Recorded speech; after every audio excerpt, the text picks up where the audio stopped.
മിശിഹായിൽ സ്നേഹമുള്ളവരെ, ബൈബിളിലെ ജ്ഞാന പുസ്തകങ്ങളിൽ ഏറ്റവും കൂടുതൽ പ്രാധാന്യം കൊടുക്കുന്ന ഒന്നാണ് മരണം.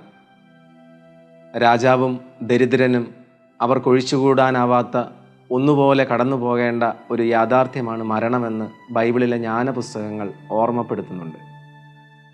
മകനെ, നിന്റെ അന്ത്യദിനത്തെപ്പറ്റി ചിന്തിക്കുക, അപ്പോൾ നീ പാപം ചെയ്യുകയില്ല എന്ന് പ്രഭാഷകന്റെ പുസ്തകം നമ്മളെ ഓർമ്മപ്പെടുത്തുന്നുണ്ട്. ഒരാളുടെ ജീവിതം കണ്ട് ആളെ വിലയിരുത്തരുതെന്നും അയാളുടെ അന്ത്യദിനങ്ങളാണ് ആൾ എപ്രകാരമാണ് എന്നുള്ളത് നമ്മോട് പറഞ്ഞു തരുന്നതെന്നും ജ്ഞാനപുസ്തകങ്ങൾ നമ്മളെ ഓർമ്മപ്പെടുത്തുന്നുണ്ട്. സ്നേഹമുള്ളവരെ, നമുക്ക് ആർക്കും ഒഴിച്ചുകൂടാനാവാത്ത, നാം എല്ലാവരും കടന്നു പോകേണ്ട ഒരു ജീവിത യാഥാർത്ഥ്യമാണ് മരണം. തമാശ രൂപേണ ഇപ്രകാരം പറയാറുണ്ട്: വിശുദ്ധരാകണമെന്ന് ആഗ്രഹിക്കുന്ന ആൾക്കാർ പോലും മരിക്കാൻ ഇഷ്ടപ്പെടുന്നില്ല. ഒരു പരിധിവരെ മരണം എല്ലാവർക്കും ഒരു ഭയമാണ്. സങ്കീർത്തനം 116:15 വാക്യം ദൈവമായ കർത്താവ് ഇപ്രകാരം അരുളി ചെയ്യുന്നുണ്ട്: തൻ്റെ വിശുദ്ധരുടെ മരണം കർത്താവിന് അമൂല്യമാണ്. തൻ്റെ വിശുദ്ധരുടെ മരണം കർത്താവിന് അമൂല്യമാണ്. നമുക്കിഷ്ടമല്ലെങ്കിലും ഇഷ്ടമാണെങ്കിലും നാം എല്ലാവരും കടന്നു പോകേണ്ട ഒരു യാഥാർത്ഥ്യമാണ് മരണം. പ്രശസ്തനായ എഴുത്തുകാരൻ MD വാസുദേവൻ നായർ തൻ്റെ മഞ്ഞ് എന്ന പുസ്തകത്തിൽ മരണത്തെക്കുറിച്ച് ഇപ്രകാരം വ്യാഖ്യാനിക്കുന്നുണ്ട്: രംഗബോധമില്ലാത്ത കോമാളിയാണ് മരണം. സ്റ്റേജിലേക്ക് എപ്പോൾ കയറി വരണമെന്ന് വ്യക്തമായ ധാരണയില്ലാതെ നന്നായി നാടകം പോകുമ്പോൾ കയറി വരുന്ന ഒരു കോമാളിയെപ്പോലെ രംഗബോധമില്ലാത്ത ഒരു കോമാളിയാണ് മരണം. എപ്പോൾ കയറി വരുമെന്ന് നമുക്ക് ആർക്കും പ്രതീക്ഷിക്കാനാവാത്ത ഒരു യാഥാർത്ഥ്യമാണ് മരണം. മുൻകൂട്ടി പറഞ്ഞോ മുൻകൂട്ടി രേഖപ്പെടുത്തിയൊന്നുമല്ല മരണം ഒരാളുടെ ജീവിതത്തിലേക്ക് കടന്നു വരിക. അത് അപ്രതീക്ഷിതമാണ്. അതിൻ്റെ പേരിൽ തന്നെ ഒരു പരിധിവരെ എല്ലാവർക്കും മരണമെന്നുള്ളത് ഒരു ഭയാനകമായ ഒരു കാര്യമാണ്. ഏശയ്യാ പ്രവചനം 38-12 തിരുവചനത്തിൽ ഹെസക്കിയായുടെ രോഗശാന്തിയെക്കുറിച്ച് പറയുന്നിടത്ത് ദൈവമായ കർത്താവ് മരണത്തെ വ്യാഖ്യാനിക്കുന്നത് ഇപ്രകാരമാണ്: ഒരു നെയ്ത്തുകാരൻ വസ്ത്രം നെയ്തതിന് ശേഷം തൻ്റെ തറയിൽ നിന്ന് നൂല് മുറിച്ച് മാറ്റുന്നത് പോലെയാണ് മരണമെന്ന് ഹെസക്കിയ രാജാവ് പറയുന്നുണ്ട്. നെയ്ത്തുശാലയിലെ തറയിൽ നിന്ന് നെയ്ത്തുകാരൻ നൂല് മുറിച്ച് മാറ്റുന്നത് പോലെയാണ് മരണം. അപ്രതീക്ഷിതമാണ്. നമ്മൾ നമ്മുടെ ജീവിതം കൊണ്ട് ഒരു വസ്ത്രം നെയ്തതിന് ശേഷം ദൈവമായ കർത്താവ് നെയ്ത്തുശാലയിൽ നിന്ന് ആ നൂല് മുറിച്ച് മാറ്റുന്നത് പോലെയാണ് നമ്മുടെ മരണം. നമ്മുടെ ഈ ലോക ജീവിതത്തിൽ നമ്മളൊരു നെയ്ത്തുശാലയിലാണ്. നമ്മളൊരു വസ്ത്രം തുന്നുകയാണ്.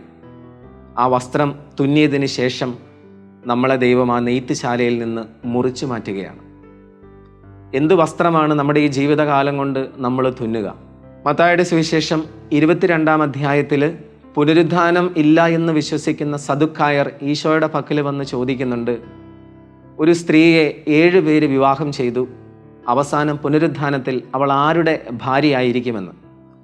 അതിന് ഈശോ മറുപടി കൊടുക്കുന്നത് ഇപ്രകാരമാണ്: പുനരുദ്ധാനത്തിൽ അവൾ ആരുടെയും ഭാര്യയായിരിക്കില്ല.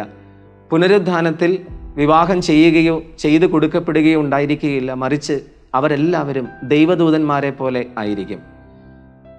ഏശയ്യാ പ്രവചനം 38 കണക്ട് ചെയ്യുമ്പോൾ നമ്മൾ എന്ത് വസ്ത്രമാണ് ഈ ലോക ജീവിതത്തിൽ നെയ്യുന്നത് എന്ന് ചോദിച്ചാൽ, പുനരുദ്ധാനത്തിൽ ദൈവദൂതന്മാരുടെ വസ്ത്രമാണ്, നമ്മൾ അണിയേണ്ട വസ്ത്രമാണ് നമ്മൾ നെയ്യുന്നത്. അത് നെയ്ത് തീർത്ത് കഴിയുമ്പോൾ ദൈവമായ കർത്താവ് ആ നെയ്ത്തുശാലയിൽ നിന്ന് നമ്മളെ മുറിച്ചു മാറ്റും. അതാണ് മരണം. സ്നേഹമുള്ളവരെ, നമ്മുടെ ദൈവവിളി എന്തുമായിക്കൊള്ളട്ടെ, കുടുംബജീവിതം നയിക്കുന്നവരായിക്കൊള്ളട്ടെ, ഏകസ്ഥ ജീവിതം നയിക്കുന്നവരായിക്കൊള്ളട്ടെ, സന്യാസ ദൈവവിളിയിലൂടെ കടന്നു പോകുന്നവരായിക്കൊള്ളട്ടെ, നമുക്കെല്ലാവർക്കും തുല്യമായുള്ള ഒരു ദൈവവിളിയാണ് മരണത്തിന് ശേഷം മാലാഖയാകാനുള്ള ഒരു വിളി കൂടി നമുക്കെല്ലാവർക്കും ഉണ്ട്. ഈ ലോക ജീവിതത്തിൽ പലതരം ദൈവവിളികളിലൂടെയും ശുശ്രൂഷകളിലൂടെയും നമ്മൾ കടന്നു പോയാലും മരണത്തിന് ശേഷം നമുക്ക് ഒറ്റ ശുശ്രൂഷയേ ഉള്ളൂ, ഒറ്റ ദൈവവിളിയേ ഉള്ളൂ: മരണത്തിന് ശേഷം മാലാഖയാകാനുള്ള ഒരു ദൈവവിളി. അപ്പോൾ നമ്മുടെ ഈ ലോക ജീവിതത്തിൽ നമ്മളൊരു വസ്ത്രം തുന്നുകയാണ്, മരണത്തിന് ശേഷം ദൈവദൂതന്മാരുടെ ഒരു വസ്ത്രം. നമ്മുടെ സൽപ്രവർത്തികൾ കൊണ്ട്, നമ്മുടെ വിശുദ്ധമായ ജീവിതം കൊണ്ട്, പ്രാർത്ഥനാ ജീവിതം കൊണ്ട് നമ്മൾ ഈ ലോക ജീവിതത്തിൽ ഒരു വസ്ത്രം തുന്നുകയാണ്. അത് തുന്നിത്തീരുന്ന അന്ന് ദൈവം നമ്മെ തറയിൽ നിന്ന് മുറിച്ചു മാറ്റും. അതാണ് മരണം. നമുക്കെല്ലാവർക്കും നമ്മുടെ ജീവിത ലക്ഷ്യമെന്ന് പറയുന്നത് ഈ ലോക ജീവിതം മാത്രമല്ല, മറിച്ച് ഈ ജീവിതത്തിന് ശേഷം മറ്റൊരു ജീവിതമുണ്ട്. ഈശോ പറയുന്നുണ്ട്, ബാലിക മരിച്ചിട്ടില്ല, ഉറങ്ങുകയാണ്. ഈ ലോക ജീവിതം മരണമെന്ന് പറയുന്നത് ഒരു ചെറിയ ഉറക്കമാണ്. ഉണർന്നെഴുന്നേൽക്കുന്നത് മരണമില്ലാത്ത ഒരു സ്ഥലത്തേക്കാണ്, ഒരു ജീവിതത്തിലേക്കാണ്. ഈശോ വീണ്ടും യോഹന്നാന്റെ സുവിശേഷത്തിൽ പറയുന്നുണ്ട്, അവർ ജീവനിലേക്ക് പ്രവേശിച്ചു കഴിഞ്ഞിരിക്കുന്നു. മരണമില്ലാത്ത നിത്യജീവനിലേക്ക് അവർ പ്രവേശിച്ചു കഴിഞ്ഞിരിക്കുന്നു. മരണമെന്നുള്ളത് ചെറിയ ഒരു മയക്കം മാത്രമാണ്. ഉറക്കമില്ലാത്ത, മരണമില്ലാത്ത മറ്റൊരു ജീവിതത്തിലേക്കുള്ള ഒരു പ്രവേശികയാണ് മരണം. സ്നേഹമുള്ളവരെ, ഓർമ്മയിലിരിക്കട്ടെ, പരിശുദ്ധാത്മാവായ ദൈവം നമ്മളെ ഓർമ്മപ്പെടുത്തുകയാണ്. നമ്മുടെ ഈ ലോക ജീവിതത്തിൽ നമ്മൾ ഒരു വസ്ത്രം നെയ്യുകയാണ്.